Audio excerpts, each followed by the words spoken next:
As cidades da nossa macro-região enfrentam uma crise no transporte público municipal. A começar por Ribeirão Preto, onde a prefeitura insiste em repassar mais 70 milhões de reais para o consórcio pró-urbano, para reequilibrar um contrato que é polêmico desde o início. Situação que não é muito diferente em Franca e Araraquara, com reajuste nas passagens. A opinião da população não tem sido respeitada pelas administrações municipais e câmaras, que devem exercer o papel de fiscalização. Muito além do dinheiro, o que mais tem atingido as famílias é a falta de qualidade dos serviços prestados. E o Jornal da Clube, mais uma vez, se debruça sobre o tema e traz um bate-papo voltado ao cidadão. Acompanhe. Agregando valor às comunidades, integrando a macro-região e formando opinião, no canal digital da Clube está o advogado Vinícius Bugalho e no nosso núcleo de jornalismo, o consultor econômico José Rita Moreira. Eu vou começar pelo lado jurídico da coisa. Doutor Vinícius, as empresas que administram o transporte público coletivo colocam as prefeituras contra a parede e isso não é exclusivo de Ribeirão Preto. Nós temos casos claros na nossa macro-região, como em Franca e Araraquara, onde a tarifa do transporte é muito cara, aliás. Quando foi que nós ficamos refém dessas empresas? Boa tarde, amigo Felipe Urbinati. Boa tarde, respeitado economista Rita Moreira. Isso aí já vem de tempos, desde o início do século passado, quando as empresas, na grande expansão econômica do país, foram formando os seus polos de poder e isso acabaram se infiltrando tanto nos poderes executivo quanto no legislativo. E no caso de Ribeirão Preto, se demonstra mais uma vez que há muito tempo as empresas de ônibus mantêm o seu poderio financeiro, econômico e político, a ponto do senhor prefeito, mesmo com críticas veladas e constitucionais do jornalismo da TV Clube, ter mantido de novo as mesmas inconstitucionalidades e querendo substituir uma licitação por um projeto de lei. Entendo, talvez, que esse novo projeto de lei mantém os mesmos vícios do anterior e se a Câmara votar isso, estará novamente incidindo em inconstitucionalidade, só que dessa vez, possivelmente causando grave prejuízo ao erário público, segundo a lei de improbidade administrativa. Por quê? Porque no artigo 4º, parágrafo 5º, a Prefeitura renuncia a uma receita sem a estimativa de impacto orçamentário. Logo, há uma gravidade nesse projeto de lei que nasceu natimorto. José Rita, antes da pandemia nós dizíamos que essa atividade, a do transporte público, era altamente lucrativa. Inclusive as prefeituras deveriam buscar opções no mercado até para que se gerasse uma sombra sobre as empresas que prestam serviços nas nossas cidades. Hoje em dia, por acaso, mudou esse cenário? Dá prejuízo ser dono de empresa de transporte? Ok, Felipe, Vinícius, prazer estar aqui com vocês novamente.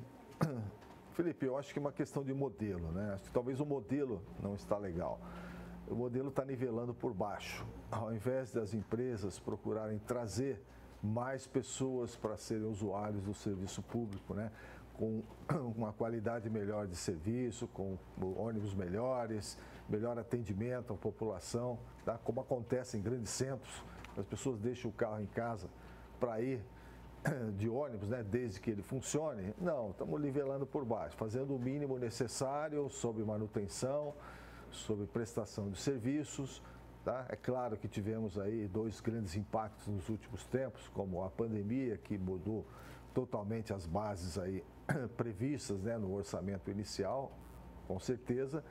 E também a guerra lá na Ucrânia e na Rússia, que aumentou muito o preço do diesel e, por consequência, aumentou o preço dos combustíveis de maneira geral, causando também um impacto complementar aí no modelo, que precisaria sim ser revisto. Agora, a autossuficiência dessas empresas é fundamental, né? Lá no contrato de concessão, quando foi feito o cálculo, né, do volume de tráfego que aconteceria, volume de arrecadação, quanto se gastaria para a renovação da frota, para a manutenção dos carros e, por consequência, qual seria a tarifa ideal. Então, lá atrás, quando foi feita o contrato de concessão ou a concorrência, se determinou um determinado valor. o que ocorre? Muitas empresas, às vezes, subjugam, colocam um preço menor lá atrás para poder ganhar a concorrência e depois vai fazendo algo chamado reequilíbrio do contrato, que é basicamente garantir que algumas bases sejam mantidas e, na medida que essas bases não são mantidas, o poder público teria que complementar. Tá? Então, ou seja, nós temos uma infinidade de problemas que envolvem este assunto, mas, fundamentalmente, nós acho que não temos que olhar por baixo, tem que olhar por cima, tem que olhar uma expansão. Ribeirão é uma cidade cosmopolita, intensa, a região toda vem para cá. Muita gente poderia usar o serviço público, sim, se fosse de melhor qualidade. Tá? Enquanto isso, a gente fica, de novo, nos nivelando por baixo, fazendo o mínimo necessário. Então, aí entra numa bola de neve, em que, de repente, a prefeitura quer manter a qualidade de serviço aí, que já não é boa, para a população, e para isso fica se submetendo, talvez, essas injeções de capital que a concessionária está pedindo. Mas eu acho, sim, que deveria haver uma revisão, ter outros modelos, fazer outros estudos, para ver o que é possível ser feito em Ribeirão, independente do contrato em andamento, um estudo sério mostrando qual seria uma tarifa ideal para isso. E não adianta também ficar usando como analgésico, Aí, dá um pouquinho de dinheiro aqui, tá? Agora precisa mais um pouco, agora é mais um poucão. Quer dizer, então, essas soluções analgésicas, para mim, não resolvem, elas só postergam o problema. Precisa ser visto, sim, efetivamente, como se prestar um serviço de alta qualidade, atrair mais pessoas para o serviço público de transportes e aí sim se reestudar a questão da tarifa sem comprometer o serviço, o poder público, na minha opinião, viu, Felipe? Doutor Vinícius, aqui em Ribeirão, o Pró-Urbano disse que uma perícia judicial constatou prejuízo para as empresas. Mas aí não seria dever da prefeitura apresentar para nós, cidadãos, uma auditoria séria e completa que demonstre, por exemplo, a qualidade dos pneus, da estrutura destes veículos, do combustível, das peças utilizadas, da bilhetagem? Sim, Felipe. Uma coisa que chama atenção, e o Jornal da Clube teve acesso a essa perícia, eu também tive.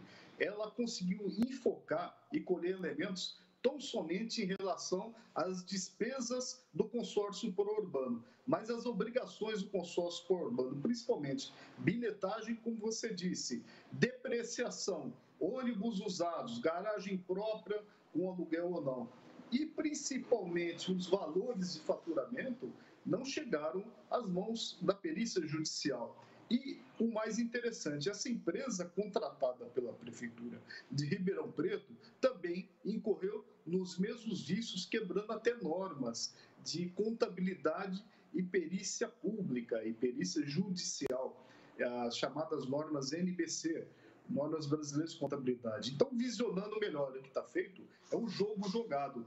Ora, se o consórcio pró-urbano alega que dá prejuízo, por que não entrega o contrato? Por que não pede para a prefeitura encampar o serviço e a prefeitura abrir uma nova licitação?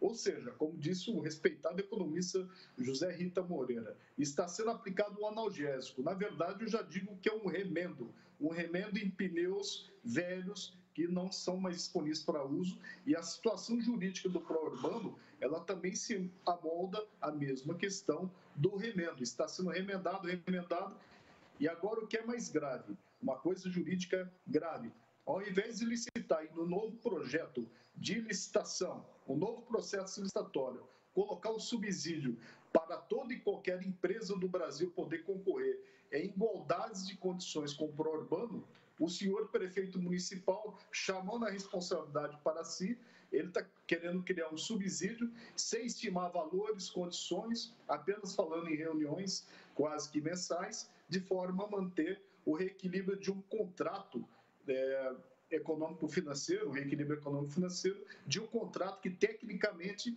já foi descumprido pelo pró-urbano antes da pandemia. Então, a pandemia só acabou de adensar o quê? Os reflexos da má execução contratual por parte do pró-urbano.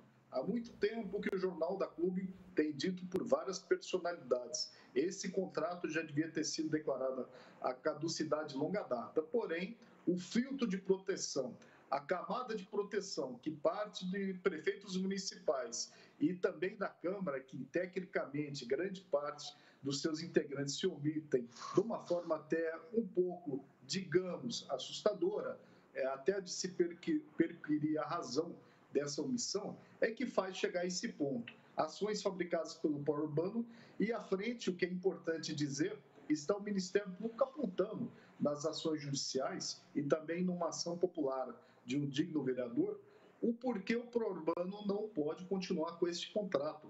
Logo, o senhor prefeito está querendo repristinar um contrato que já está extinto pelos integrais termos da lei e que o Tribunal de Contas também já apontou que é um contrato que tecnicamente está caduco. Por quê? Só houve infração por parte do Poder Urbano, coisa que não é observada por esse projeto de lei. Minha opinião, é um projeto de lei tecnicamente falso, falho, e também não é observado nas ações que o Poder Urbano move contra a Prefeitura. E pode derrubar uma grave indenização contra o município pela omissão do Poder Público.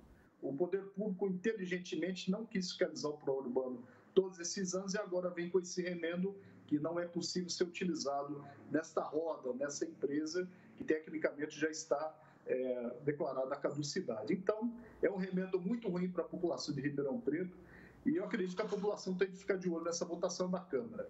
Se a Câmara aprovar esse projeto de lei, alguma coisa muito esquisita e muito errada está ocorrendo ali no Palácio Legislativo de Ribeirão Preto. Moreira, transporte coletivo é mobilidade urbana e os dois têm tudo a ver com economia e com cadeia produtiva. Nesse sentido, o senhor, com a visão técnica, enxerga algum investimento, alguma preocupação das prefeituras com um ambiente melhor dentro das cidades? Felipe, você tem várias atitudes, vários modelos, várias ações que acontecem em diversas prefeituras, tá? Algumas em maior, outras em menor escala, mas todos de alguma forma estão preocupados sim com a mobilidade urbana. Você tem exemplos de municípios, por exemplo, como Curitiba, né, onde o serviço público é excepcional e as pessoas privilegiam deixar o automóvel em casa e trabalhar, tá, de ônibus, tá, ou de VLT, se for o caso. E a gente vê outras prefeituras que quase que entendem a mobilidade como um problema e não uma solução. Então, faz o mínimo necessário. Tá? Às vezes, nessas licitações que acontecem, quando você apenas privilegia o menor preço, você está abrindo mão de qualidade, você está abrindo mão de seriedade, de cumprir contrato, de prestação de serviço diferenciado. Tá? Então, eu questiono muito essa questão do olhar só preço, porque quando você só olha só preço, você nivela por baixo aquilo que eu estava dizendo antes, e aí você acaba provocando um serviço de baixa qualidade, você acaba comprometendo a população, a própria imagem do prefeito fica comprometida também em função disso. Afinal, a gestão disso está na mão dele e às vezes se busca uma solução mais fácil, mais rápida, que é fazer injeção de dinheiro para tentar resolver um pseudo problema econômico que está vivendo, transfere esse problema para a Câmara e a Câmara vai decidir se vai fazer ou não. Enfim, mas assim, a mobilidade urbana é uma questão seríssima, principalmente em Ribeirão Preto, que tem 9 universidades aí, onde as pessoas se deslocam com bastante intensidade e poderia ser muito maior o fluxo de pessoas caso a qualidade do serviço e as condições fossem melhores. Felipe. Participaram do Jornal da Clube deste sábado no canal digital da Clube o advogado Vinícius Bugalho e no nosso núcleo de jornalismo